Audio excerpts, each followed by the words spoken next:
اعوذ باللہ من الشیطان الرجیم بسم اللہ الرحمن الرحیم رب اشرح لی صدری ویسر لی امری واحلل عقدۃ من لسانی یفقہوا قولی واجعل لی وزیرا من اہلی رب زدنی علما رب زدنی علما رب زدنی علما آمین۔ بسم اللہ الرحمن الرحیم۔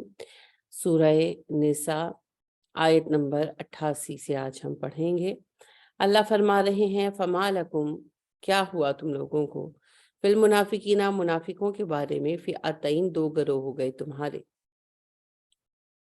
واللہ ارکسہم بما کسبوا، اللہ نے ان کے اعمال کی وجہ سے انہیں الٹا پھیر دیا۔ مومنوں کو اللہ کہہ رہے ہیں کہ منافقوں کے بارے میں اختلاف رائے کیوں ہو گیا تمہارا؟ منافق تو وہ گروہ ہیں جو اپنے اعمال کی وجہ سے دین سے پھیر دیے گئے ہیں دوبارہ، یعنی اپنی منافقت کی وجہ سے ایمان لانے کے بعد کافر ہو گئے۔ اللہم انی اعوذ بک من ذلک۔ مومنوں کے دو گروہ ہونے کا کیا مطلب ہے، یہ بھی ہم تفصیل سے دیکھتے ہیں۔ اللہ کہہ رہے ہیں اتریدون ان تہدوا من اضل اللہ، کیا تم چاہتے ہو انہیں ہدایت دو جنہیں اللہ نے گمراہ کر دیا؟ فمن یضلل اللہ فلن تجد لہ سبیلا، جسے اللہ گمراہ کر دے اسے کوئی رستہ نہیں دکھا سکتا۔ اللہ کے گمراہ کرنے سے مراد یہ نہیں ہے کہ اللہ نے کوئی تقدیر میں لکھ دیا تھا، جب ایمان لانے کے بعد منافقت کا رستہ اختیار کیا تو اللہ نے انہیں اس راہ پر چھوڑ دیا۔ سبھی کو آزادی ہے، جو جس راہ پر چلنا چاہے چلے، انہیں بھی ہے۔ تو اصل میں معاملہ یوں ہے کہ جو منافقین تھے یہ عربوں ہی کا ایک گروہ تھا۔ مدینہ میں جو دو بڑے عرب قبائل تھے، اوس اور خزرج، ان کے کچھ لوگ، خاص طور پر قبیلہ اوس میں سے عبداللہ بن ابی بھی تھا جو رئیس المنافقین کہلایا،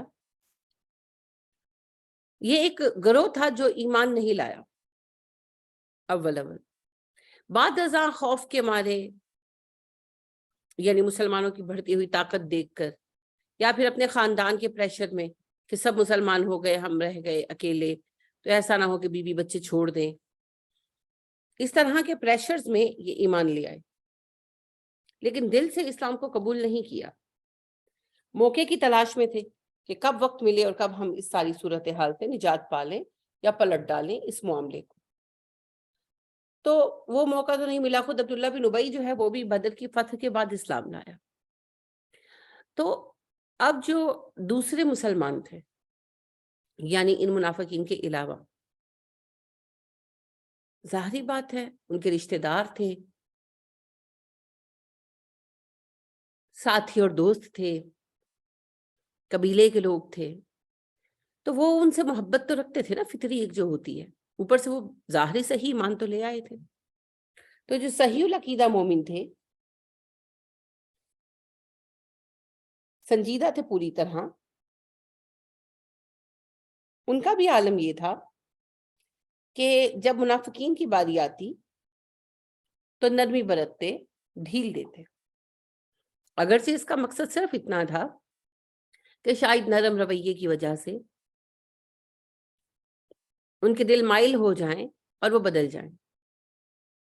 دوسرا گروہ ان مسلمانوں کا تھا، ان مومنین کا تھا جو مضبوط کھڑے تھے منافقوں کے خلاف، اور یعنی ان کے ساتھ کولڈ شولڈر کا بیہیویئر تھا۔ تو اس وجہ سے اختلاف تھا۔ اختلاف سے مراد یہ نہیں کیونکہ بحث ہوتی تھی، بس تھوڑا سا رویوں کا فرق تھا جو کبھی کبھی الجھاؤ کا باعث بھی بن جاتا تھا۔ اس پر اللہ سبحانہ و تعالیٰ سمجھا رہے ہیں، کیونکہ ظاہر ہے منافق جب تک اسلام رہے گا منافقت بھی رہے گی اور منافقوں سے پالا پڑتا رہے گا۔ نبی کریم صلی اللہ علیہ وسلم کے عہد مبارک میں تو آپ بنفس نفیس موجود تھے، لہٰذا آپ معاملات سنبھال لیتے تھے۔ اب چونکہ ایسا نہیں ہے تو ہمارے معاملات کو ہم نے خود ہی دیکھنا ہے، تو ہمیں ڈیٹیلڈ انسٹرکشنز دے دی گئی کہ منافق جو بھی ہو، جس کے رویے میں منافقت کی علامتیں ہوں، جو امت کا غدار ہو، سب اس کے خلاف یکجٹ ہو جائیں۔ اس کے ساتھ رعایت کا معاملہ ویسے نہیں کیا جائے گا، ہماری مجبوری ہے، ہم اسے سزا نہیں دے سکتے۔ جب تک وہ نماز قائم کرتا رہے گا، زکوٰۃ دیتا رہے گا، ہم اسے سزا نہیں دے سکتے۔ لیکن آن دا ادر ہینڈ ہم اسے کولڈ شولڈر دیں گے، ہم اسے کارنر کر دیں گے تاکہ وہ امت میں فساد نہ پھیلا سکے، ہم اسے محدود کر دیں گے اور اس کی باتوں پر کان نہیں دھرا جائے گا، اس کو ویلیو نہیں کیا جائے گا، اسے اہم معاملات میں شریک نہیں کیا جائے گا۔ تو اس میں کوئی دو رائے نہیں ہونی چاہیے۔ اب نبی کریم صلی اللہ علیہ وسلم کے وقت میں تو آپ پر وحی بھی آ جاتی تھی اس معاملے میں، یہ وحی ویسے تو آتی ہی تھی، لیکن آئمین کے منافقوں کے بارے میں اطلاع بھی آ جاتی تھی بذریعہ وحی، لیکن ہمیں تو نہیں آئے گی، تو ہمیں علامتوں سے پہچاننا ہے۔ اسی لیے عہد نبوی میں بھی اللہ نے سارے منافقوں کے بارے میں کچھ نہیں بتایا۔ یہ نہیں کہ آپ کے پاس ناموں کی لسٹ تھی، ایسا نہیں تھا۔ کیوں نہیں بتایا؟ اللہ تو بتا سکتے تھے۔ اسی لیے کہ پھر ہم کہتے جی آپ کو تو پتا تھا منافق کون ہے، ہمیں کیسے پتا؟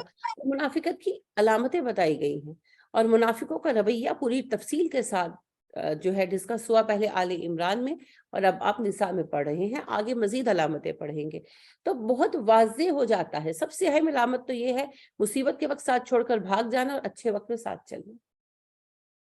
دوسری بڑی علامت ہے منہ پر آپ کے ساتھ اور آپ کے پیچھے دوسروں کے ساتھ، یعنی جس کے سامنے کھڑے ہیں اسی کی بات کریں گے۔ تیسری بات، فساد پھیلانے میں پیش ہوتے ہیں، اصلاح میں نہیں۔ یہ بڑی بڑی علامتیں ہیں۔ پھر بد دیانت ہوتے ہیں، امانت نہیں رکھ سکتے، جھوٹے ہوتے ہیں، سچ نہیں بولتے، گالی گلوچ کرتے ہیں اور وعدہ پورا نہیں کرتے۔ یہ بڑی علامتیں ہیں، چھوٹی چھوٹی بھی کئی علامتیں اس کے سوا ہیں۔ تو اللہ فرماتے ہیں ودو، وہ تو چاہتے ہیں، لو تکفرون، کاش تم کفر کرو، کما کفروا، جیسے وہ کافر ہیں۔ یعنی منافق تو چاہتے ہیں کہ تم بھی منافق ہو جاؤ، وہ تو تمہیں اپنے ساتھ ملانا چاہتے ہیں۔ فتکونون سواء، تاکہ تم برابر ہو جاؤ، تو تمہیں منافق بنانا چاہتے ہیں۔ فلا تتخذوا منهم اولیاء، انہیں اپنا دوست مت بنانا، ایسا دوست جو رازدار ہو، جو قریبی ہو۔ یعنی ٹھیک ہے ان کے ساتھ رواداری کا رویہ رکھا جائے گا، مصیبت یہ ہے نا کہ وہ ساتھیوں میں شامل ہے۔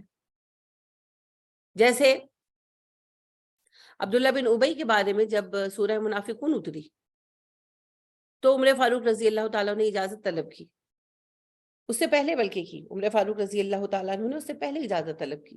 بڑا فساد تھا اس کا، تبوک میں اس نے بڑا مسئلہ پیدا کیا تھا، غزوہ تبوک میں۔ تو عمر فاروق رضی اللہ تعالیٰ نے کہا اللہ کے نبی صلی اللہ علیہ وسلم مجھے اجازت دے، میں اسے قتل کر دوں، منافق ہے۔ آپ نے کہا عمر جانے دیجئے، لوگ کہیں گے محمد اپنے ساتھیوں کو قتل کروا دیتے ہیں صلی اللہ علیہ وسلم، اور یوں بھی اس کے قتل کی وجہ سے امت میں فساد پھیلے گا، کیونکہ ظاہر ہے بہت سارے لوگ جو تھے وہ وہ ایک بااثر آدمی تھا، بڑا خاندان تھا اس کا، بہت سارے دوست تھے اس کے، تو فساد تو ہوتا ہی ہوتا۔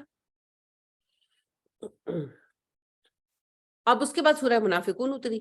جب سورہ منافقون اتری تو نبی کریم صلی اللہ علیہ وسلم نے حضرت عمر سے کہا کہ جن لوگوں سے ہمیں یہ اندیشہ تھا کہ وہ عبداللہ بن ابی کی موت کی وجہ سے اختلاف کریں گے، آج میں حکم دوں تو خود اس کا سر کاٹ دیں، لیکن میں پھر بھی اس کا حکم نہیں دوں گا، کیونکہ لوگ کہیں گے کہ محمد اپنے ساتھی قتل کروا دیتے ہیں صلی اللہ علیہ وسلم۔ کیونکہ منافق کا مسئلہ یہ ہے نا کہ ہم جانتے ہیں منافق ہے، باہر والا نہیں جانتا۔ اس کی میں ایک چھوٹی سی مثال آپ کو دوں گی، منافق ہونا تو بہت بڑی بات ہے۔ عقیدے کا ایک جو مسئلہ ہے ہمارا قادیانیوں کے ساتھ، تو ایک مسلمان سمجھ سکتا ہے کہ قادیانی غیر مسلم ہے، لیکن ایک غیر مسلم کے لیے قادیانی بھی مسلمان ہے نا، کیونکہ وہ نماز پڑھتا ہے، روزہ رکھتا ہے۔ اب جو عقیدے میں ایک باریک مسئلہ ہے اس کو ایک غیر مسلم نہیں سمجھ سکتا۔ بالکل اسی طرح منافق ہے، یہ ایک مسلمان تو سمجھ سکتا ہے جو جھیل رہا ہے اس کو، لیکن عام مسلمان بھی نہیں سمجھ سکتا، کیونکہ وہ نمازیں پڑھ رہا ہے، وہ صدقے دے رہا ہے، زکاتیں دے رہا ہے، اور چونکہ وہ منافق ہے تو اپنے آپ کو ایک اچھا مومن دکھانے کے لیے ہو سکتا ہے وہ زیادہ عبادت گزار بنا ہو، وہ زیادہ پردہ دار بنا ہو، وہ زیادہ جو ہے سخی بنا ہو، زیادہ عالم بنا ہو، یو نیور نو۔ تو ایک عام مسلمان بھی نہیں جان سکتا، صرف بصیرت والے سمجھ پاتے ہیں کہ یہ منافق ہے، اور غیر مسلم وہ تو کبھی جان ہی نہیں سکتے۔ تو بہت مسئلے ہوتے ہیں، بہت باریکیاں ہوتی ہیں۔ وہ یزدانی جو ہے ان کا شعر ہے، یہ کانٹے بھی تو فصلے گل کے یہ کانٹے بھی تو فصلے گل کے پروردہ ہیں یزدانی، انہیں بھی گلستاں کی آبرو کہنا ہی پڑتا ہے۔ تو منافقوں کا مسئلہ بہت ٹیڑھا ہے، لہٰذا اللہ نے ہمیں یہ سکھایا کہ ان کو اوائڈ کیا جائے،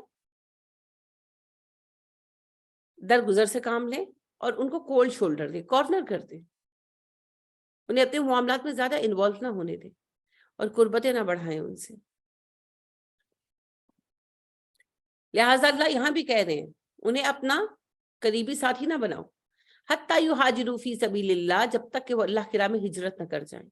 یہاں ہجرت سے مراد فزیکل ہجرت بھی ہے اور اپنا رویہ بدل دینا بھی ہے۔ اچھا، یہاں ایک اور مسئلہ درپیش ہے، وہ مسئلہ یہ ہے کہ اگر کچھ مسلمان غیر مسلموں کے علاقے میں رہتے ہوں اور ان غیر مسلموں کے ساتھ جنگ پیش آ جائے اور وہ مسلمان بھی ان کے ہمراہ ہو کر دوسرے مسلمانوں سے لڑے، تو مسلمانوں کو کیا کرنا چاہیے؟ یہ بڑا ہی اہم مسئلہ ہے۔ اس کو آپ آسانی سے یوں سمجھیے کہ اگر بھارت اور پاکستان کی جنگ ہو تو بھارت کی فوج میں، انڈین آرمی میں جو مسلمان فوجی ہیں، کیا ان کو قتل کیا جا سکتا ہے یا نہیں؟ یہ ایسے ہی سوال ہے۔ تو اس کے لیے اللہ ہمیشہ کے لیے جواب دے رہے ہیں کہ وہ مسلمان جو غیر مسلم اکثریتی علاقوں میں رہتے ہیں وہ ہماری ذمہ داری نہیں ہے جب تک وہ ہجرت کر کے ہمارے علاقوں میں نہ آ جائیں۔ اگر وہ غیر مسلموں کے ساتھ ہمارے مقابلے پر لڑنے کے لیے آئیں گے تو وہ انہی کے ساتھ ہی ہیں اور ان کے ساتھ ہم جنگ کریں گے اور ان کا مارا جانا قابل گرفت نہیں ہے۔ اگر وہ غیر مسلموں کے علاقے میں رہتے ہیں اور جنگ میں حصہ نہیں لیتے تو ہم ان کے ساتھ رواداری کا سلوک کریں گے، اور اگر وہ کسی مصیبت میں آ جاتے ہیں تو ان کی مدد کرنا ہم پر فرض نہیں ہے، ہو سکے گا تو کریں گے، نہیں ہو سکے گا تو نہیں کریں گے۔ سب سے اہم بات یہاں پر جو کی جا رہی ہے، بھی آگے مزید باتیں کلیئر ہوں گی، یہاں پر یہ بات سمجھ لیں کہ ہم ان کے ساتھ ویسی ولایت، ویسی قربت قائم نہیں کر سکتے جیسا ہم اپنے لوگوں سے کرتے ہیں۔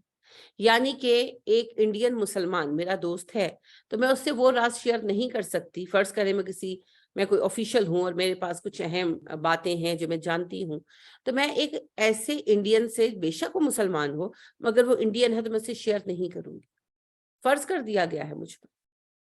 ہاں، جو پاکستانی مسلمان ہے وہ میرا دوست ہے، اس کے ساتھ شیئر کر سکتی ہوں۔ تو ایسی قربت، ایسی دوستی ہم ان لوگوں کے ساتھ نہیں لگائیں گے۔ وجہ کیا ہے؟ کوئی بھی ان میں سے غدار ہو سکتا ہے، اور ایسا تاریخ میں بارہا ہوا ہے۔ تو اللہ کہتے ہیں جب تک وہ ہجرت کر کے نہ آ جائیں تم ان کے ساتھ قربتیں قائم نہیں کرو گے۔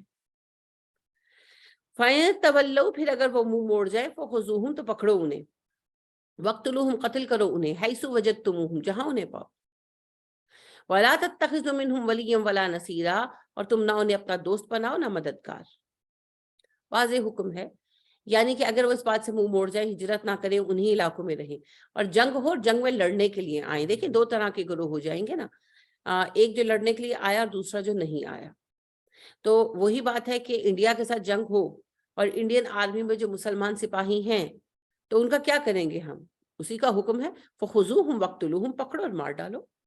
اس وقت آئی ڈی کارڈ تھوڑی چیک کریں گے کہ بھیا تم مسلمان ہو کہ ہندو ہو۔ جب وہ غیر مسلم آدمی کے ساتھ ہمارے مقابلے پر آئے ہیں، کیا وہ لحاظ کریں گے؟ نہیں کریں گے نا۔ تو جب انہوں نے لحاظ نہیں کیا اور مسلمان بہن بھائیوں کے خلاف غیر مسلموں کے ہمراہ اٹھ کر لڑنے کے لیے آ گئے، انہوں نے دین کی وحدت کا خیال نہیں رکھا، تو ہمارے اوپر اب کوئی بوجھ نہیں ہے۔ ان کا ساتھ بھی ویسا ہی مقابلہ ہوگا جیسے غیر مسلموں کے ساتھ ہوگا۔ ہاں، جو دوسرے عام مسلمان ہیں جو انڈیا میں ویسے رہ رہے ہیں، مقابلے پر نہیں آئے، ان کا ہمارا کوئی جھگڑا نہیں ہے، ہم انہیں تکلیف نہیں دیں گے۔ اگر وہ ہمارے خلاف کچھ کریں گے تب دیکھا جائے۔ تو جنگ کا حکم ہے، وَاقْتُلُوهُمْ حَيْثُ وَجَدتُّمُوهُمْ، جہاں پاؤ قتل کر دو، کہ جنگ کے دوران جب تمہارے مقابلے پر آئے تو مار ڈالو۔ اور کیا کیا جائے؟ کوئی اور حل ہے؟ اور انہیں اپنا دوست اور مددگار نہ بناؤ، کہ یعنی ان پر بھروسہ نہیں کرنا، کیونکہ وہ غیر مسلموں کے درمیان رہتے ہیں، پلے بڑے ہیں، وہاں ان کی دوستیاں ہیں، محبتیں ہیں، تو عین ممکن ہے وہ ہم سے زیادہ ان کے وفادار ہوں۔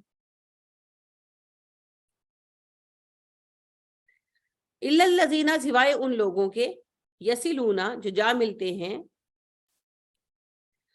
الی قوم بینکم و بینہم میثاق، ایک ایسی قوم سے جس کے اور تمہارے درمیان معاہدہ ہے۔ سوائے ان لوگوں کے جو ان لوگوں کے سے پناہ مانگے جن کے تمہارے درمیان معاہدہ ہے. یعنی جیسے لوگ جا کر پناہ لے لیتے ہیں نا ان ممالک میں. فار ایگزامپل الطاف حسین کی جو ہے ڈیتھ وارنٹ جاری ہو چکے ہیں، لیکن اس نے جا کر پناہ لے لی، آپ کو پتا ہے UK میں. تو اس وجہ سے خاموش ہیں. اور بھی بہت ساری مثالیں میں نے ایک دی ہے. جو بھی ہے وہ بھاگتا ہے، کوئی دبئی جا کے بیٹھ جاتا ہے، کوئی سعودیہ جا کے بیٹھ جاتا ہے، کوئی UK تو کوئی US سے. یہی کچھ ہوتا ہے، دیکھتے ہیں آپ. تو اب مجبوری کیا ہے؟ سفارتی تعلقات کا خیال رکھنا، ایک دوسرے کے قانون کی پاسداری کرنا. تو یہی اللہ کہہ رہے ہیں کہ اگر کوئی تمہارے مجرم جا کر تمہارے کسی ایسے دوست کی پناہ لے لیں جس کے ساتھ تمہارا معاہدہ ہے، چاہے وہ مسلمان ہو یا غیر مسلم، تو پھر جانے دو، دفع کرو، جان چھوٹی. جب وہ واپس آئیں گے یا کبھی اس حدود سے باہر نکلیں گے تب دیکھا جائے گا. تعلقات خراب نہیں کرنے، معاہدہ نہیں توڑنا. او جاؤکم حصرت صدورہم، یا تمہارے پاس آ جائیں اس حالت میں کہ ان کے دل تنگ پڑ رہے ہوں.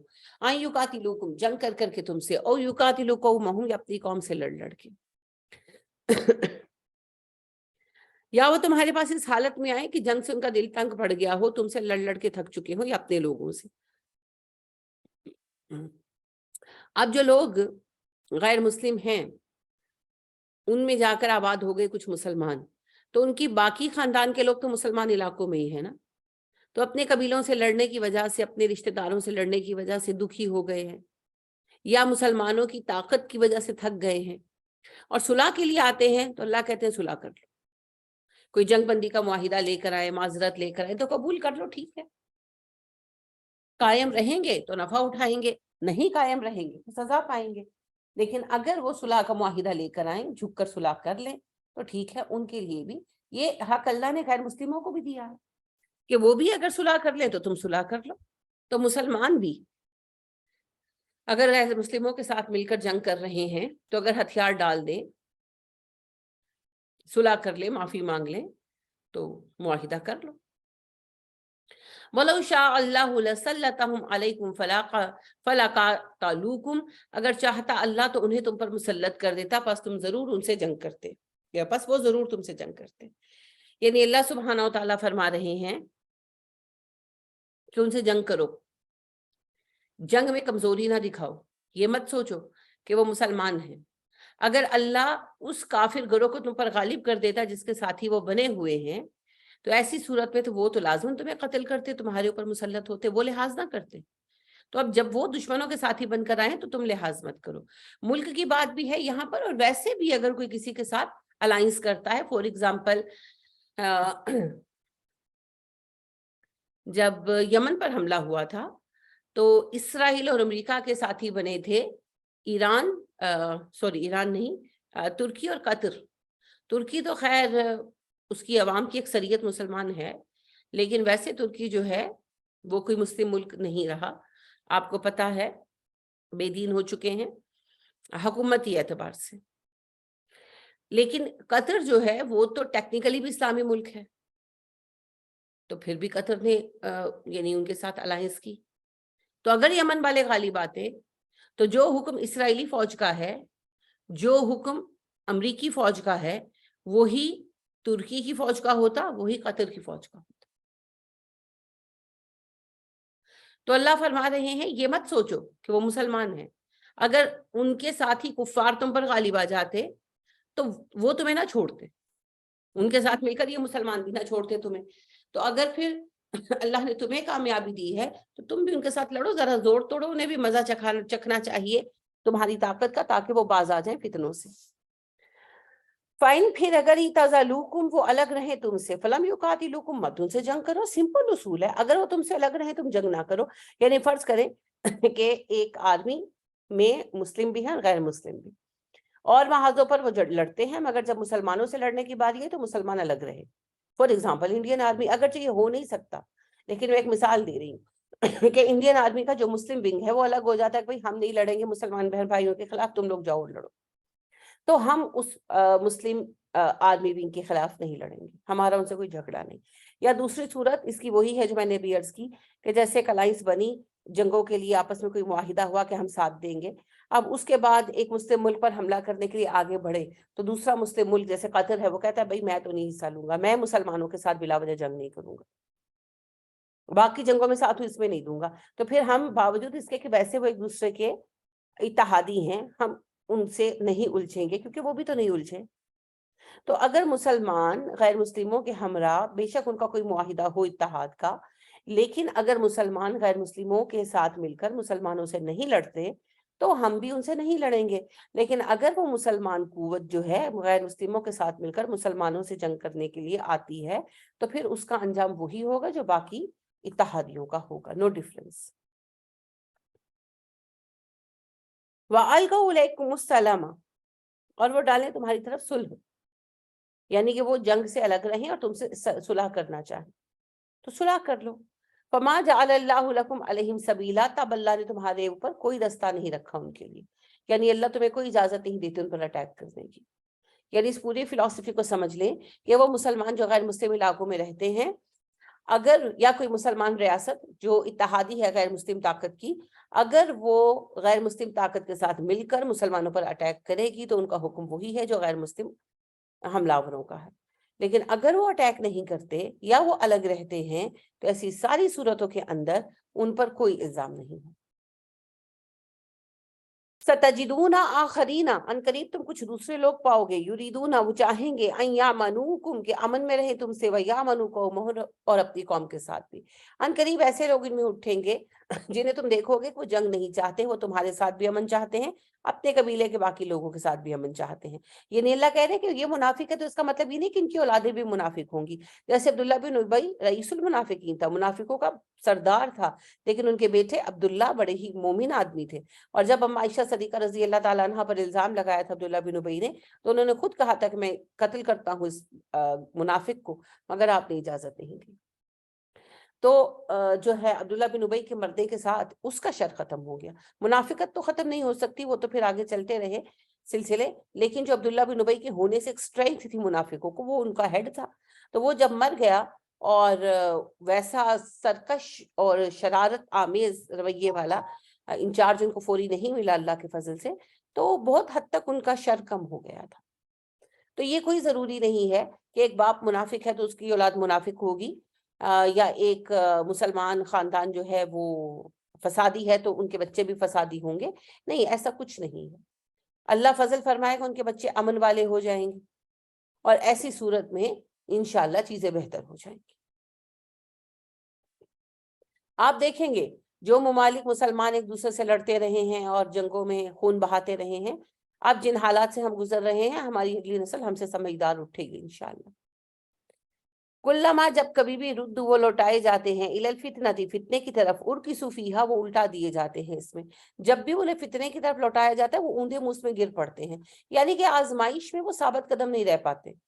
ذرا سا کوئی فتنہ ہوتا ہے تو اس میں شامل ہو جاتے ہیں. کچے ذہن کے لوگ ہوتے ہیں نا، جیسے آپ دیکھیں کہ گھروں کے اندر ہوتا ہے کوئی لڑائی ہو جائے، لیٹ سپوز ساس بہو کی لڑائی ہوگی، گھر ہے نا، ہو جاتے ہیں، ساس بہو کی لڑائی ہو گئی تو اب سب لوگ جو ہوتے ہیں نا کمزور فطرت کے، وہ بہو کو بھی بھڑکائیں گے، ساس کو بھی بھڑکائیں گے، اس سے بھی پوچھیں گے کیا ہوا، اس سے بھی پوچھیں گے دو باتیں اس کے کان میں ڈالیں گے، دو اس کے کان میں ڈالیں گے، بھڑکانے کی کوشش کریں گے. جو سنجیدہ طبیعت کے لوگ ہوتے ہیں، سنجیدہ نوعیت ہوتی ہے ان کے مزاج کی، وہ ٹھنڈے دل سے بات سنتے ہیں، اول تو پرابنگ ہی نہیں کرتے.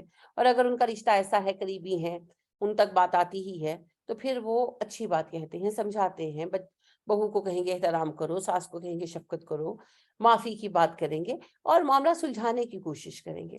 تو جس طرح گھروں میں کمزور فطرت کے لوگ فساد ڈالتے ہیں، قوموں میں بھی ڈالتے ہیں. اچھا، بعض لوگ ایسے ہوتے ہیں کہ وہ بھڑکاتے ہیں، بات بڑھا رہے ہوتے ہیں تو کوئی بڑا ان کو سنپ کر دیتا ہے، ڈانٹ دیتا ہے کہ خبردار باز آؤ، تم اور جلی پر تیل چھڑک رہے ہو. تو اس وقت وہ چپ کر جاتے ہیں، پھر جب موقع ملتا ہے پھر شروع ہو جاتے ہیں، کیونکہ ان کی فطرت ہوتی ہے، یہ کمزور فطرت ہونا ہے انسان کی. تو ایسے لوگ ہوتے ہیں. تو اللہ فرماتے ہیں کہ یہ منافق ایسے ہی لوگ ہیں، ان کو جب موقع ملے گا یہ فتنے میں جا پڑیں گے، لہٰذا ان کو ذرا کھینچ کے رکھو، ان پر تمہارا رعب رہنا چاہیے تاکہ یہ فتنہ پیدا نہ کر سکے.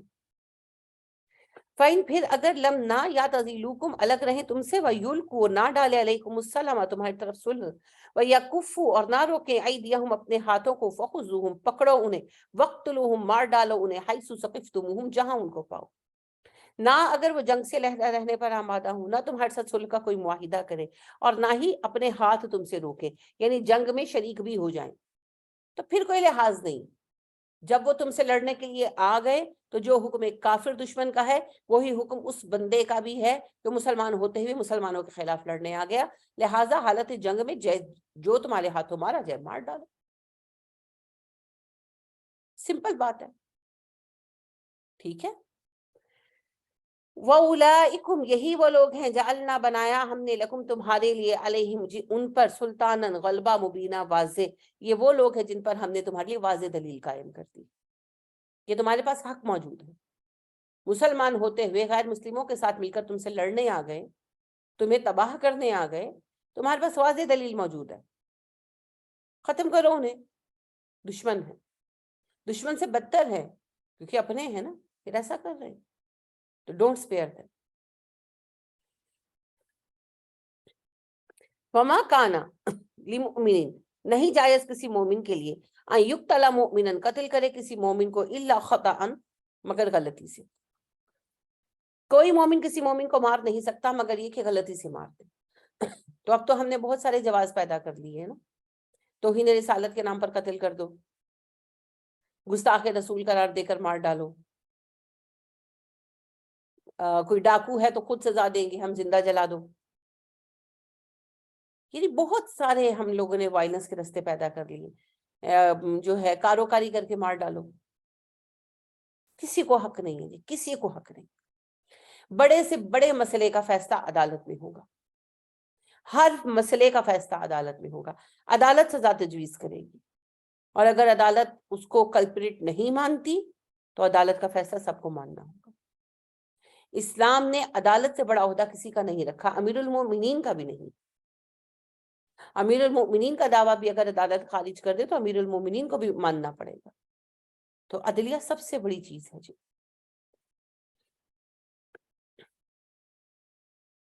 اسی لیے آزاد عدلیہ کا قیام بہت اہم ہے اسلامی حکومت کے لیے۔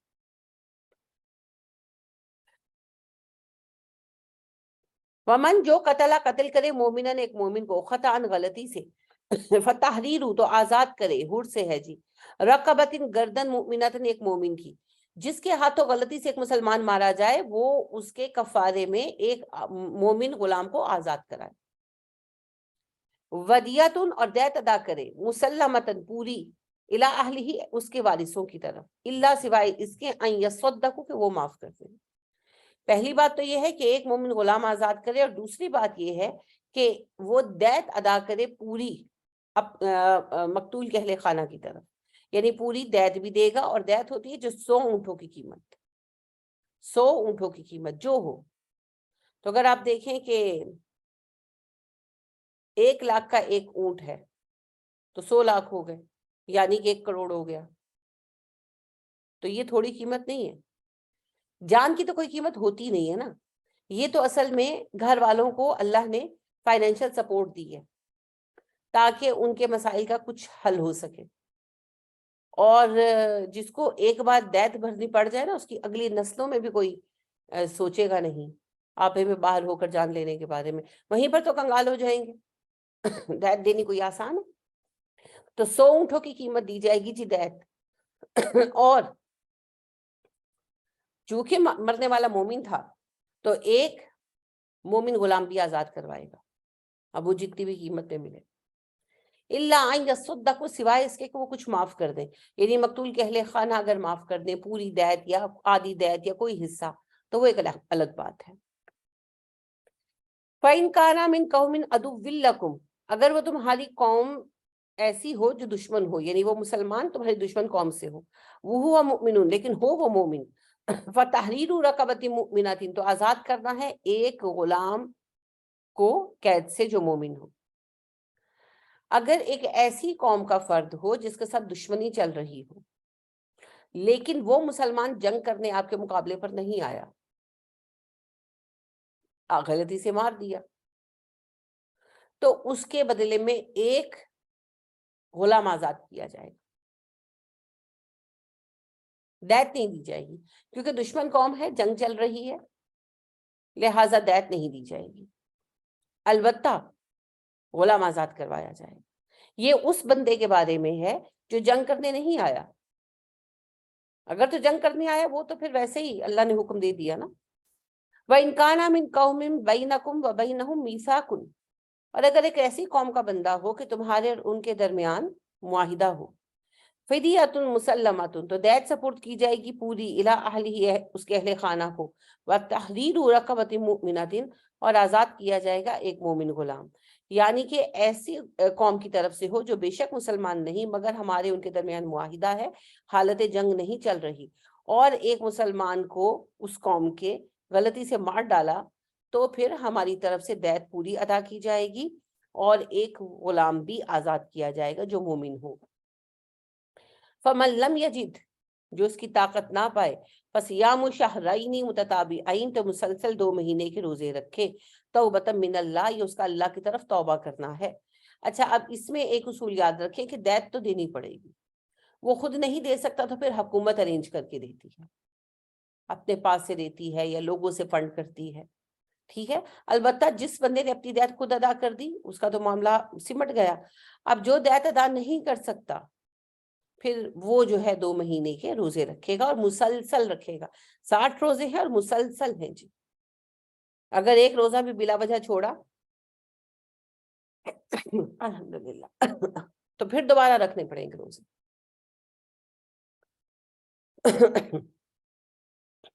وَقَانَ اللَّهُ عَلِيمًا حَكِيمًا, بے شک اللہ بہت علم بہت حکمت والا ہے.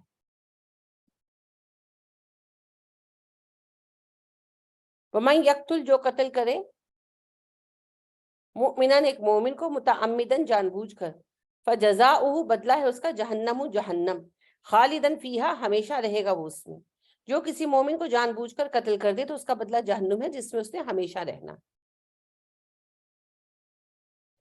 یعنی کہ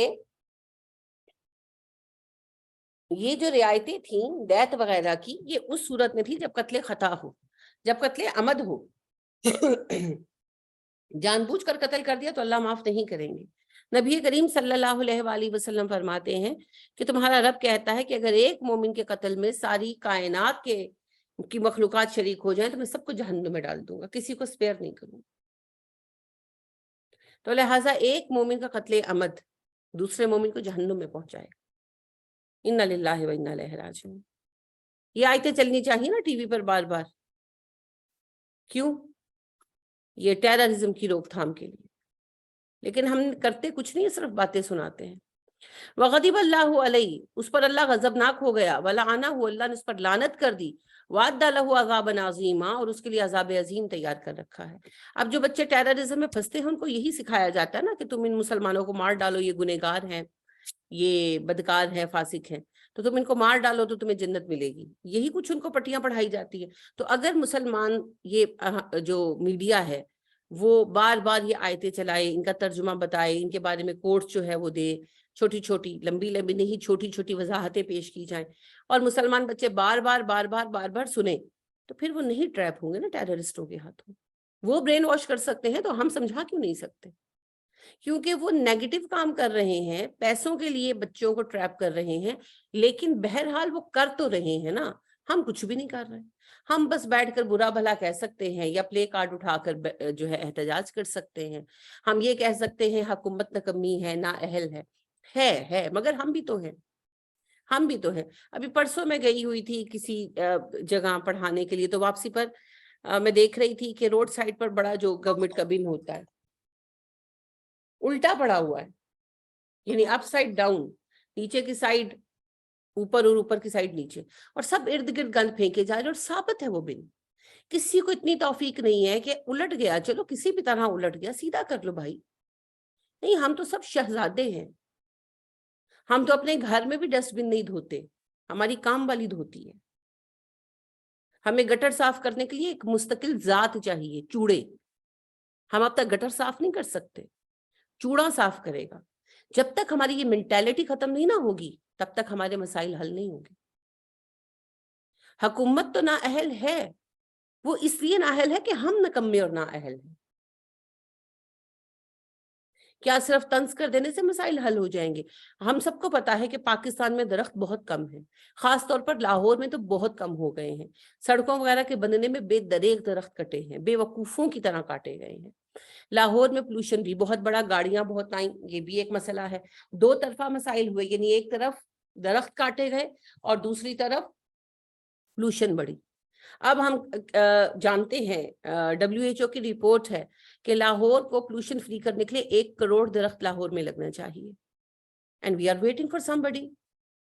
کوئی ایسی حکومت آئے جو لگائے، بے شک یہ حکومت کی بھی ذمہ داری ہے، لیکن حکومت نہیں ہوگی تو ہم کچھ نہیں کریں گے، ہم بیٹھے رہیں گے، ہم برباد ہونے دیں گے اپنی نسلوں کو۔ ان کو سانس لینے میں دقت ہے، ہر دوسرے بندے کو جو ہے الرجی ہے۔ آج سے 20 سال پیچھے تو ایسا نہیں تھا، اب کیا ہو گیا؟ تو جو ہو گیا، جو بگڑ گیا، اس کو ہم نہیں سدھار سکتے۔ ہم لوگ کتنے پیسے ضائع کرتے ہیں؟ اگر ہم لوگ ہر مہینے گروسری کرتے ہوئے ایک 500 روپیہ مختص کر دیں، ایک 500 روپیز، تو آپ دیکھیں کتنے پودے آ جائیں گے لوکل، اور آپ ان کو لگائیں گے تو وہ چلیں گے۔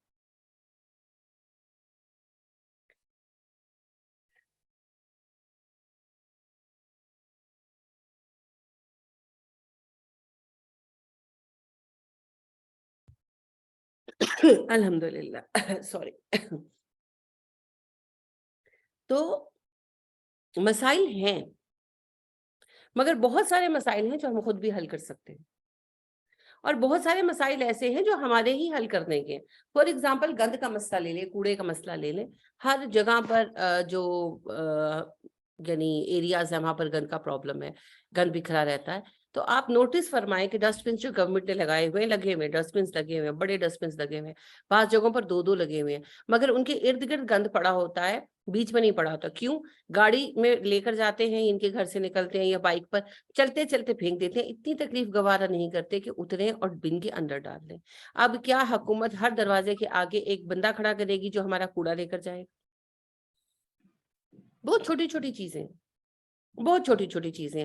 میری دوست ابھی سعودیہ ہیں، جاب کر رہی ہیں، تو وہ مجھے بتا رہی تھی کہ ان کے سعودیہ میں جو رول ہے کہ پانی گھر سے باہر نہیں آنا چاہیے۔ اگر آپ کی ٹینکی اوور فلو ہوئی ہے، کچھ ہوئی ہے، سڑک پر پانی نہیں آنا چاہیے۔ تو وہ بڑا ٹائم دے کر ٹائمر لگا کر چلاتی ہیں۔ تو وہ گھر سے باہر تھی، تو بچے تھے گھر پر، تو انہوں نے ٹینکی چلائی اور وہ بھول گئے، تو پانی اوور فلو کر گیا، سڑک پر چلا گیا، اور کافی دیر، ان کے 2-2.5 گھنٹے ایسا رہا، اور پورے بلاک میں بات پھیل گئی کہ جی اس گھر سے پانی جو ہے باہر آیا ہے۔ اینی ویز وہ گھر آئی، ڈانٹا ڈپٹا بند وغیرہ کیا، تو انہیں 1000 سعودی ریال فائن ہوا۔ 1000 سعودی ریال فائن ہوا۔ کس بات کے لیے؟ کہ پانی سڑک پر کیوں آیا۔ ایسی ہوتی ہیں سیویلائز نیشنز، یہ سیویلائزیشن ہے، یہ سیوک سینس ہے۔ تو حکومتوں کو تو جو کرنا ہے وہ کرنا ہی کرنا ہے، ہمیں بھی کرنا ہے۔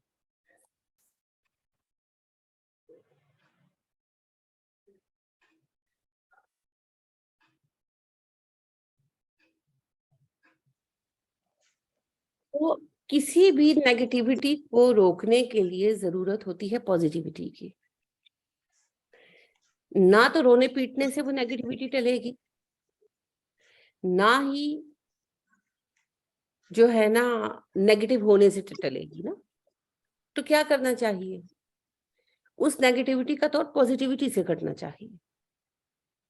تو ٹیررزم از اے ریالٹی، اس کی بنیاد ہے برین واشنگ۔ بیسیکلی بچوں کے ذہنوں کو پوائزن کیا جاتا ہے، ان کے ذہنوں میں نیکی کے جو ہمارے احکامات ہیں وہ ان کو ڈالا جاتا ہے ایکسٹریمزم کے ساتھ، اور ان کو یہ سکھایا جاتا ہے کہ جو فاسق ہیں، یہ نیا مسئلہ نہیں ہے، یہ وہی خارجیوں کا مسئلہ ہے جو علی رضی اللہ تعالی عنہ کے زمانہ خلافت میں ابھر کر سامنے آیا، اور اس وقت میں یہ فتویٰ دیا گیا کہ علی رضی اللہ تعالیٰ عنہ معاذ اللہ اور ان کے سارے ساتھی کافر ہیں اور سب واجب القتل ہیں، اور علی رضی اللہ تعالیٰ عنہ کو شہید بھی تو ایک خارجی ابن ملجم بدبخت نہیں کیا تھا،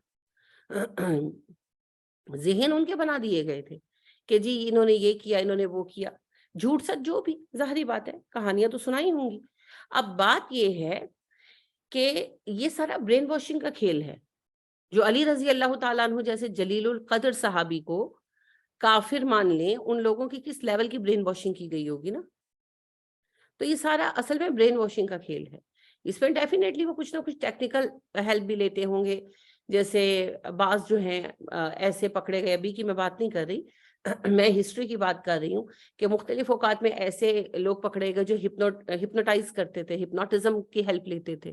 اسی طرح یہ جو ابتدائی تھے خارجی سوائی فرقہ بھی جس کو کہا گیا، ان لوگوں کا بڑا ٹول حشیش تھا. یہ حشیش کے نشے میں بڑے ماہر ہو گئے تھے اور اسے اس طرح سے یوز کرتے تھے کہ لڑکے جو ہے اس پر ڈیپینڈنٹ ہو جاتے تھے، نشے ہی ہو جاتے تھے، ایڈکٹ ہو جاتے تھے.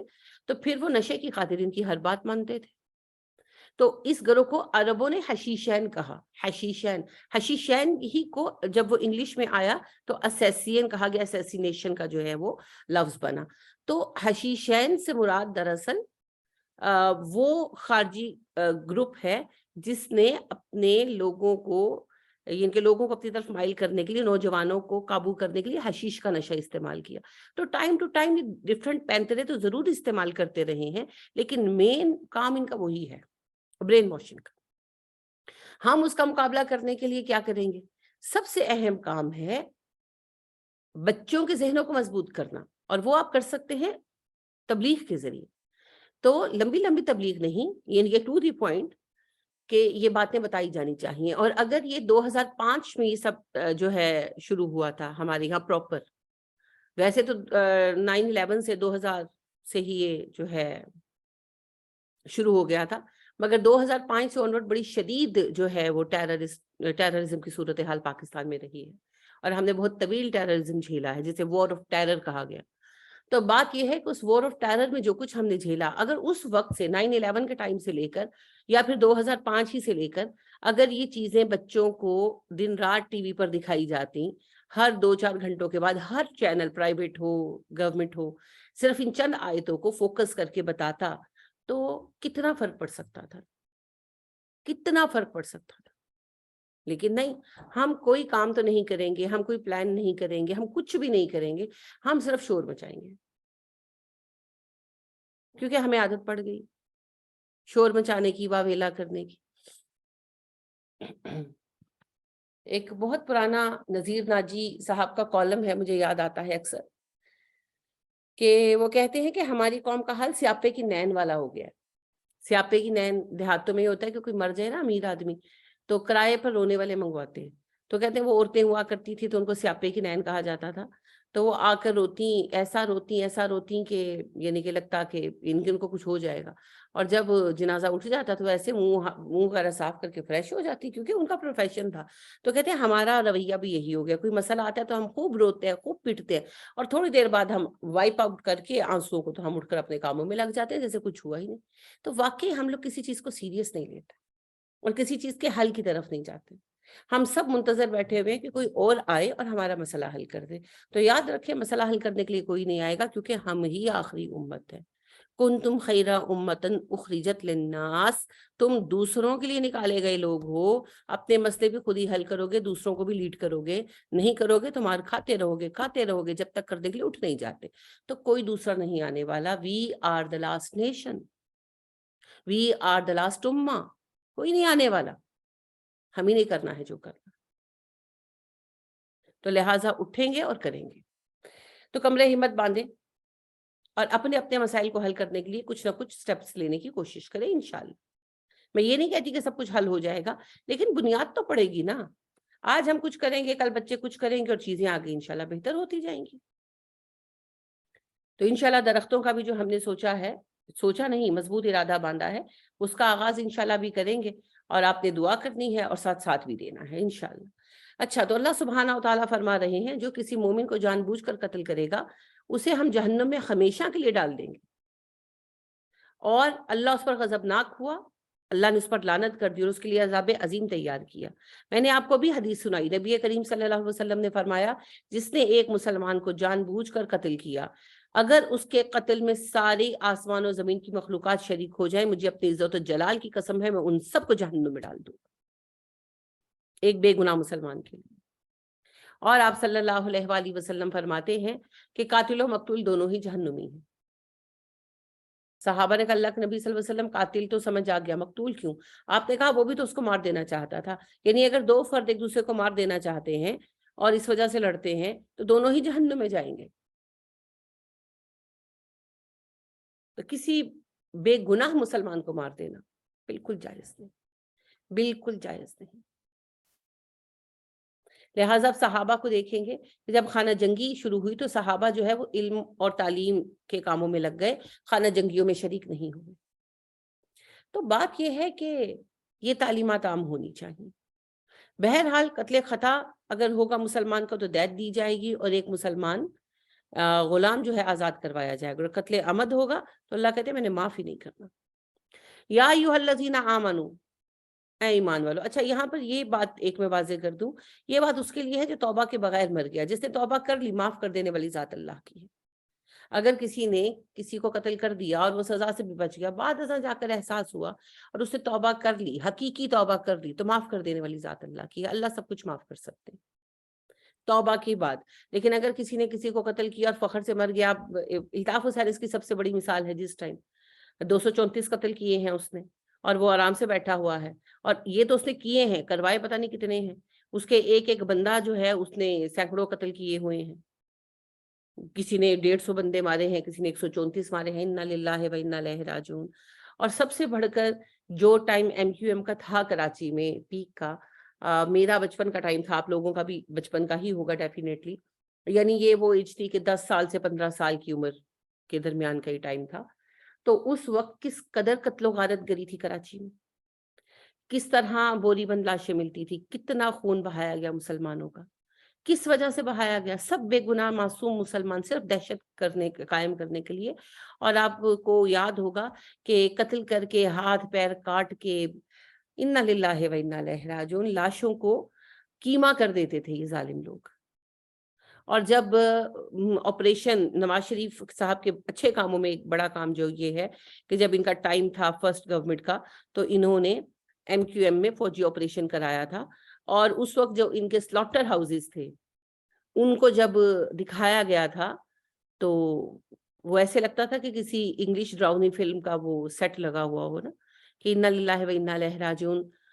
لوگوں کو الٹا لٹکا کر قتل کر دیتے تھے، تو دیواروں پر خون کے چھینٹے اور چپکے ہوئے گوشت، انا للہ و انا الیہ راجعون۔ وہ ایسے تھا جیسے سچ مچ کوئی سلاٹر ہاؤس ہو، کوئی بوچر خانہ ہو، انا للہ و انا الیہ راجعون۔ اور یہ سارا خون مسلمانوں کا تھا، بے گناہ مسلمانوں کا، عام شہریوں کا، کیا بگاڑا تھا انہوں نے کسی کا؟ مسلمانوں میں، پاکستان میں خاص طور پر، اور ویسے آپ ویسے بھی دیکھیں، مسلمانوں میں کسی مسلمان نے نسل اور رنگ کی بنیاد پر اتنا بڑا فساد کروایا ہو، اتنے لوگوں کو قتل کرایا ہو، میں کسی ایسے بندے کو نہیں جانتی سوائے اس بدبخت کے۔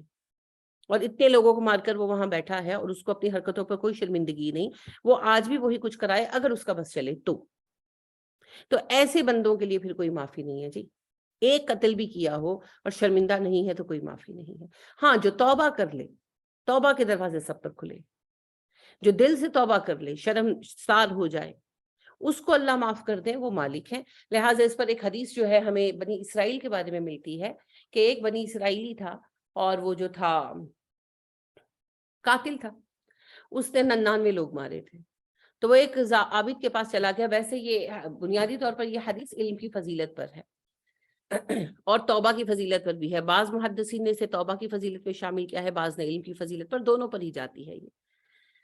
تو وہ ایک ایسے بندے کے پاس گیا جو بہت عابد تھا، علم زیادہ نہیں تھا، عبادت گزار بہت تھا۔ تو وہ کہنے لگا میں نے 99 بندے قتل کر دیے ہیں، تو میں توبہ کرنا چاہتا ہوں۔ تو عابد کہنے لگا لو، اتنے بندے مار کر تم توبہ کرنے ہو، تمہاری توبہ کی کوئی ضرورت نہیں ہے اللہ کو، نہ تمہاری توبہ قبول ہوگی، دفع ہو جاؤ۔ اب وہ مجرم آدمی تھا، اس کو غصہ آ گیا اس ایٹیٹیوڈ پر، اس نے اس بندے کو بھی مار دیا۔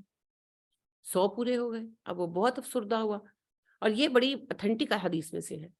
اس کو بڑا غم ہوا کہ یہ کیا ہو گیا مجھ سے۔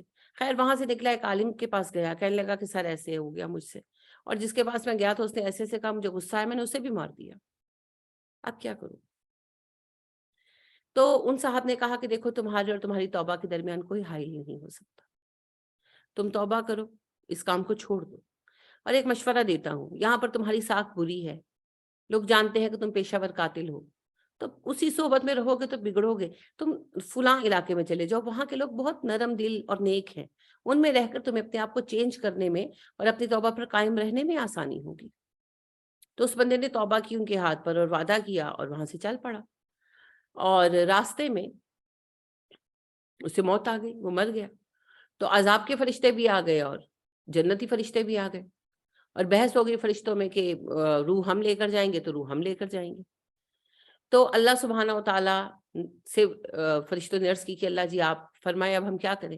تو اللہ پاک نے کہا زمین ناپ لو, جس طرف کی زمین کم ہو, یعنی جس بستی کے بندہ زیادہ قریب ہو, اس علاقے کے لوگ اس کو لے جائیں, فرشتے اس کو لے جائیں, سوری لوگ نہیں فرشتے لے جائیں.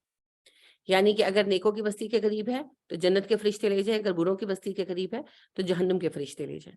اور حدیث کے الفاظ ہیں کہ اللہ سبحانہ و تعالیٰ نے حکم دیا زمین کو کہ اس طرف سکڑ جا جس طرف نیکوں کی بستی ہے. تو جب فرشتوں نے میئر کیا تو اسے نیکوں کی بستی کے قریب پایا اور جنت کے فرشتوں سے لے گئے. تو جب کوئی توبہ سچے دل سے کرتا ہے تو معاف کرنے والی ذات اللہ کی ہے, لیکن جو توبہ کیے بغیر مر گیا اس کے لیے کوئی معافی نہیں, کوئی معافی نہیں. اور یہ اصل میں نا یہ اصول ہے اللہ کے, اور جو آپ کو زندگی میں نظر بھی آتے ہیں. عام طور پر ایک بندہ جس نے غصے میں کسی کو مار دیا یا کچھ ایسا اس سے ہو گیا, کبھی لالچ میں یا کسی طرح شیطان کے بہکاوے میں آ کر, تو اس میں تو ملال ہوتا ہے. لیکن جو بندہ پیشہ ور ہو جاتا ہے نا, اس کے اندر سے ملال ختم ہو جاتا ہے. اس کو اتنی آہیں لگ جاتی ہیں, سیریسلی اتنی بددعائیں اس کو لگ جاتی ہیں کہ اس کے اندر سے گناہ کا احساس ختم ہو جاتا ہے. ایسے لوگوں کو عام طور پر توبہ کی توفیق نہیں ملتی. توبہ کی توفیق اسے ملتی ہے جس نے ایک آدھ بار شیطان کے بہکاوے میں, اگر فرض کرے دولت ہے, دولت کی خاطر ایک بھائی نے دوسرے کو مروا دیا. اب مروا تو دیا, اب وہ دل کے اندر کانٹا چبھا ہوا ہے, اب وہ وقتاً فوقتاً جو ہے خیال آتا رہتا ہے کہ یہ کیا کر بیٹھا. تو ایسے بندے کے لیے ممکن ہے وہ کبھی بھی پلٹ سکتا ہے. لیکن ایسے بندے کو جس نے 234 لوگ خود مارے ہوں اور پتہ نہیں کتنے ہزاروں کو مروایا ہو, اور اس کے دل میں ایک لمحے کے لیے ملال نہ آتا اور وہ زندگی عیش پرستی میں گزار رہا ہو, اسے کہاں سے توبہ کا خیال آئے گا. باقی ایسا بندہ بھی توبہ کرے تو معاف کر دیا جائے. دلیل کیا ہے؟ اللہ سبحانہ و تعالیٰ نے جب موسیٰ علیہ السلام کو فرعون کی طرف بھیجا تو کہا نرمی سے بات کرنا موسیٰ, ہو سکتا ہے وہ توبہ کر لے. تو اگر فرعون کی توبہ قبول ہو سکتی ہے تو کسی کی بھی ہو سکتی ہے جی. لیکن وہ الگ بات ہے کہ پھر ایسے لوگوں کی راہ میں آہیں رکاوٹ بن جاتی. سب سے بڑی رکاوٹ آہ ہے, مظلوم کی آہ, وہ پھر پلٹنے نہیں دیتی. میں سمجھتی ہوں سب کچھ اللہ جانتے ہیں, لیکن یہ میرا اپنا تفکر ہے, تدبر ہے, یعنی جو میں نے سوچا اور سمجھا ہے. جب نبی کریم صلی اللہ علیہ وسلم نے دعا کی تھی کہ اللہ 2 عمروں میں سے ایک کو مسلمان کر دے, عمر بن ہشام یا عمر بن فاروق میں سے ایک کو مسلمان کر دے, تو یہ دعا عمر بن ہشام کے حق میں قبول نہیں ہوئی. حالانکہ اگر ابو جہل جو ہے وہ ایمان لے آتا, ابو جہل کا نام تھا عمر بن ہشام, اگر وہ ایمان لے آتا تو اس کا اتنا اثر تھا مکہ پر کہ پورا مکہ مسلمان ہو جاتا. عمر فاروق رضی اللہ تعالیٰ عنہ کے ایمان لانے سے نفع تو ہوا مسلمانوں کو, لیکن ویسا نہیں ہوا. تو میں سوچا کرتی تھی کہ کیوں اللہ نے عمر بن ہشام یعنی ابو جہل کو مسلمان نہیں کیا. تو میں یہ سمجھتی ہوں اس کی 2 ریزنز تھی. ایک تو اس کا تکبر, اللہ تکبر سے نفرت کرتے ہیں, اور دوسرا اس کا حضرت سمیہ رضی اللہ تعالیٰ عنہا اور حضرت یاسر رضی اللہ تعالیٰ عنہ پر ظلم کرنا اور ان کو ظلم سے شہید کرنا. تو وہ اس قدر بدبخت تھا کہ ان کے بیٹے عمار تھے. حضرت سمیہ جو تھی نا وہ کنیز تھی, یاسر آزاد آدمی تھے لیکن غریب تھے, تو انہوں نے مالک کی اجازت سے حضرت سمیہ سے شادی کر لی تھی. تو وہ ان کے نکاح میں تھی مگر اس کے گھر کا کام کاج وغیرہ کرتی تھی, کیونکہ کنیز تھی, اس کی آزاد نہیں کیا تھا اس نے. تو ابو جہل بہت ظلم کرتا تھا, اور ان کے جوان بیٹے تھے حضرت یاسر عمار رضی اللہ تعالیٰ عنہ. تو یہ ان کو باندھ دیتا, حضرت عمار کو باندھ دیتا, اور پھر ان کے ماں باپ پر ظلم و ستم کرتا, کیونکہ تینوں مسلمان ہو گئے تھے, تو مجبور کرتا کہ بھئی اسلام چھوڑ دو, اور اسی طرح ظلم کر کر کے مار ڈالا دونوں بیچاروں ماں باپ کو. تو یعنی میں اس چیز کو سوچتی ہوں کہ حضرت عمار کے دل کی کیا حالت ہوتی ہوگی اس وقت. بے شک حضرت عمار نے زبان سے کبھی کچھ نہیں کہا, کبھی بھی کچھ نہیں کہا, ایک بار بھی نہیں کہا اسے, لیکن دل کی کیا کیفیت ہوتی ہوگی جب ان کے بوڑھے ماں باپ کو اذیتیں دی جاتی تھی, مارا جاتا تھا, تو کیا کیفیت ہوتی ہوگی حضرت عمار کے دل کی, کیسی آہ نکلتی ہوگی نا ان کے دل سے. یہی آہ ہے جو ابو جہل کو جہنم میں لے گئی. ورنہ ابو جہل اگر مسلمان ہوتا تو کام بہت ریپڈ ہو سکتا تھا، سپیڈ اپ ہو سکتا تھا، لیکن اللہ نے نہیں قبول کی. تو آہیں، مظلوموں کی آہیں سب سے بڑی رکاوٹ ہوتی ہے.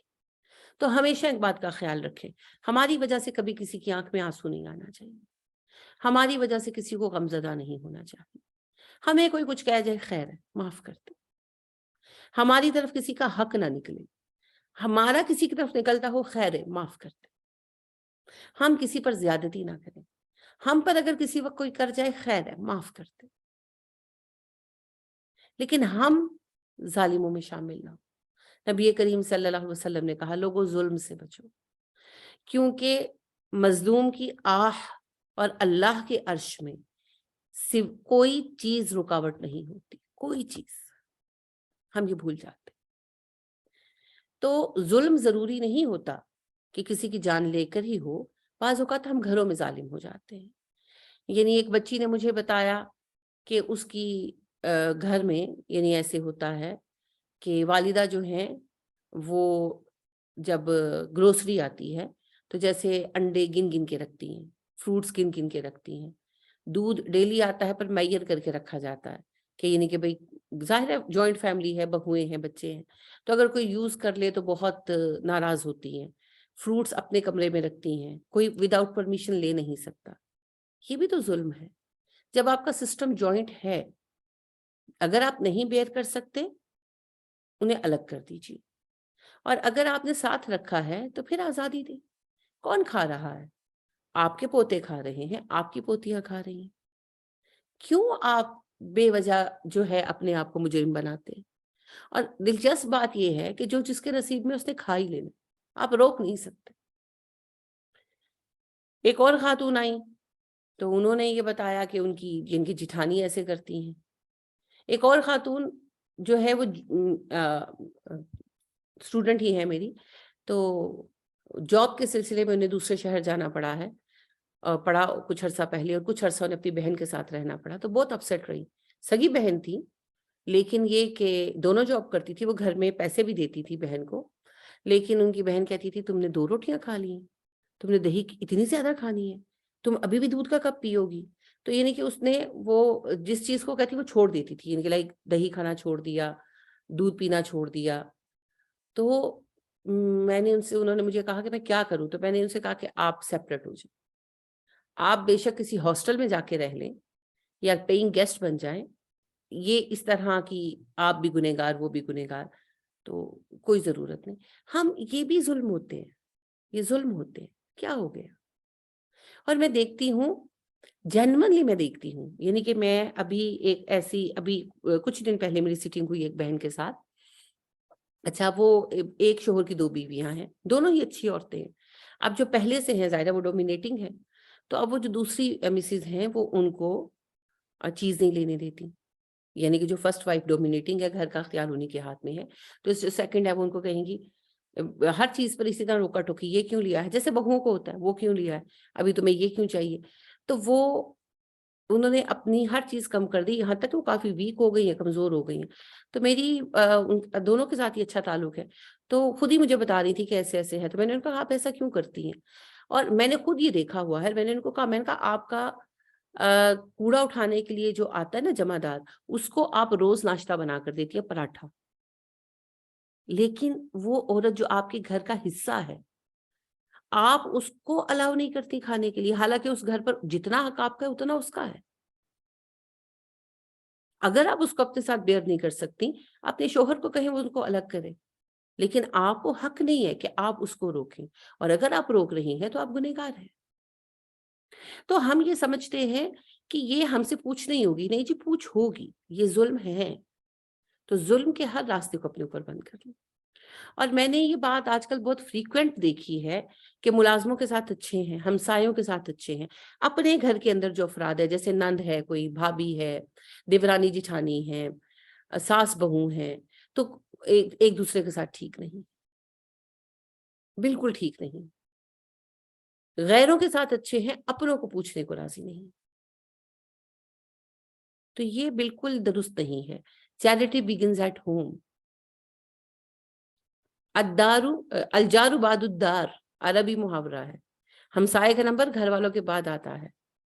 تو سب سے پہلا فیض، سب سے پہلی سہولت ہماری ذات سے ہمارے اہل خانہ کو ہونی چاہیے۔ اگر ہمارے اہل خانہ کو سہولت نہیں ہے تو کچھ نہیں۔ اور اہل خانہ میں وہ سب افراد شامل ہیں جن کے ساتھ ہم رہتے ہیں، تو ایک دوسرے کا خیال کریں، اور نبی کریم صلی اللہ علیہ وسلم کا فرمان یاد رکھیں۔ آپ نے فرمایا آسانیاں دو، مشکلیں پیدا مت کرو، خوشخبریاں سناؤ، نفرتیں مت بانٹو۔ ایک اور مرتبہ آپ بازار سے گزرے تو نوجوان لڑکے بیٹھے باتیں کر رہے تھے۔ آپ نے کہا لڑکوں میں تمہیں بتاؤں تم میں سے اچھا کون اور برا کون ہے؟ انہوں نے کہا جی ضرور بتائیے۔ آپ صلی اللہ علیہ وسلم نے کہا تم میں سے اچھا وہ ہے جس سے خیر کی توقع کی جائے اور جس کے شر سے لوگ خود کو محفوظ سمجھیں، اور تمہیں برا وہ ہے جس سے خیر کی توقع نہ کی جائے اور جس کے شر سے لوگ خود کو محفوظ نہ سمجھیں۔ ابو ذر رضی اللہ تعالیٰ عنہ کی ایک حدیث ہے مجھے بڑی پیاری ہے۔ ابو ذر کہتے ہیں میں نے پوچھا اللہ کے نبی صلی اللہ علیہ وسلم میں کیا نیکی کروں، مجھے ایڈوائز کریں میں کیا نیکی کروں۔ آپ صلی اللہ علیہ وآلہ وسلم نے کہا غلام آزاد کراؤ۔ کہتے ہیں میں نے کہا میں اس کی طاقت نہ پاؤں اللہ کے نبی صلی اللہ علیہ وسلم۔ آپ نے کہا کسی ہنرمند یا بے ہنر کی مدد کرو، یعنی لوگوں کو کاروبار میں ہیلپ کرو، ہنرمند ہے کام کرا دو ورنہ جاب دے دو۔ کہتے ہیں میں نے کہا یہ بھی ممکن نہ ہو، تو کہتے ہیں آپ صلی اللہ علیہ وآلہ وسلم نے میرا ہاتھ پکڑ لیا اور مجھے کہنے لگے ابو ذر اپنی ذات کے شر سے لوگوں کو بچا لو، کچھ نہیں کر سکتے نا، پیسہ نہیں ہے، لوگوں کو تنگ مت کرو۔ اپنی ذات کے شر سے، ہر انسان میں شر ہے، مجھ میں بھی ہے، ہر انسان میں ہوتا ہے۔ کیا ہے شر؟ میرا غصہ، میری نیگیٹیوٹی، میری زبان، ہر انسان کے اندر ہے نا۔ ہمارے اندر اچھائی اور برائی دونوں ہیں، ہمارے گرے شیڈز ہیں، ہم بلیک اینڈ وائٹ نہیں ہو سکتے، نہ ہم فرشتے ہیں اور نہ ہم شیطان ہیں، ہم انسان ہیں۔ تو ہم اپنے اندر کے نیگیٹو عادتوں سے دوسروں کو بچا لیں، بہترین لوگوں کی نشانی۔ المؤمن حین لین سہل القریب، مومن ہوتا ہے نرم، جھکا ہوا، آسان، ایزی ٹو ڈیل ود۔ ایسا نہیں ہے کہ سوچ میں پڑ جائے اب اس سے بات کریں تو بات کیسے کریں، نہیں، ایزی ٹو ڈیل، قریب، اپروچیبل۔ ہم تو اپنے بچوں کی رینج سے دور ہو گئے، ہمارے بچے ہم سے بات نہیں کر سکتے، انہیں واسطے ڈھونڈنے پڑتے، تو پھر ہمیں اپنے اوپر کام کرنے کی ضرورت ہے۔ آسانیاں دینے والے بنے، آسانیاں دینے والے بنے۔ جنت میں لے جانے والی سب سے آسان چیز کیا ہے؟ رفق، رفق، رفق، نرمی، نرمی، نرمی۔ نرم ہو جائیں، نرم ہو جائیں، شفیق ہو جائیں، شفیق ہو جائیں، ایک دوسرے پر نرمی کا برتاؤ کرے، ایک دوسرے کے ساتھ مہربان ہو جائے۔ اللہ بہترین آسانیوں کی توفیق دے، آسانیاں لینے والا بنائے، آسانیاں دینے والا بنائے۔ اور یاد رکھیں بڑا ہی اچھا شعر ہے حالی کا، کرو مہربانی تم اہل زمیں پر، خدا مہرباں ہوگا عرش بری پر۔ نبی کریم صلی اللہ علیہ وسلم نے فرمایا من لا یرحم لا یرحم، جو رحم نہیں کرے گا اس پر رحم نہیں ہوگا۔ تو اللہ سے رحم چاہتے ہیں رحم کرے، اللہ سے آسانی چاہتے ہیں آسانیاں دیں انشاءاللہ۔ اللہ سے معافی چاہتے ہیں لوگوں کو معاف کر دیا کریں۔ ایک غلام کا حق نبی کریم صلی اللہ علیہ وسلم نے یہ بیان کیا، ایک غلام کو دن میں 70 مرتبہ معاف کرو، تو پھر ایک دوسرے کو معاف کرنے کا کتنا بڑا پیمانہ ہے، تو پھر ذرا سوچیں، تو معاف کر دیا کریں۔ فاعفو واصفحوا حتی یاتی اللہ بامرہ، معاف کرو، درگزر سے کام لو اللہ کے فیصلے کے آ جانے تک۔ تو اللہ آپ سب کو خوش رکھے، آسانیاں دے، آسانیاں دینے والا بنائے، آمین۔ انشاءاللہ اگلے ہفتے ملیں گے۔ سبحانک اللہم و بحمدک ونشہد ان لا الہ الا انت ونستغفرک ونتوب الیک۔ السلام علیکم ورحمۃ اللہ وبرکاتہ۔